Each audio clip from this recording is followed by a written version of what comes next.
இப்போ உண்மையிலே நீங்க பாருங்க, பல விசுவாசிகள் ஊழியர் என்கிற தொடர்பெல்லாம் போய் நடிகர் ரசிகர் என்கிற தொடர்பு வந்து விட்டது. அவர்கள் நடிக்கிறார்கள், இவர்கள் ரசிக்கிறார்கள்.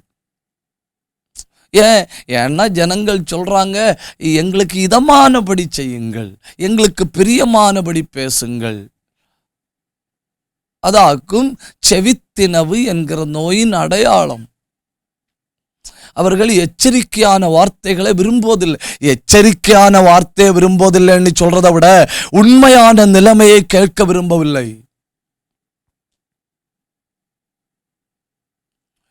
This is what your original condition. உங்க நிலைமை இப்படி இருக்கிறது. உலக பிரகாரமான காரியங்களை கேட்கிறதிலே, சரீரத்தின் காரியங்களை குறித்து சிந்திக்கிறதிலே உங்க வாழ்க்கை நேரத்தை நீங்கள் செலவிடுகிறீர்கள். ஆவிக்குரிய காரியங்களை நீங்கள் கேட்கிறது இல்லை அப்படிங்கிற உண்மை நிலையை அவர்கள் கேட்க விரும்பல.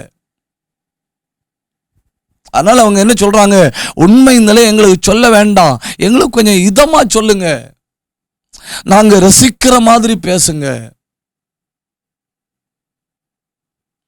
அதுதான் செவித்தினவு. சரீரத்துக்கு அடுத்தவைகளை கேட்க விரும்புகிறார்கள், சரீரத்தை திருப்திப்படுத்துகிறவைகளை கேட்க விரும்புகிறார்கள்.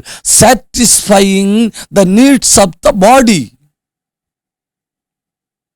சரீரத்தின் தேவைகளை சந்திக்கும் வார்த்தைகள், கொஞ்சம் கூட சொன்னா pleasing the audience.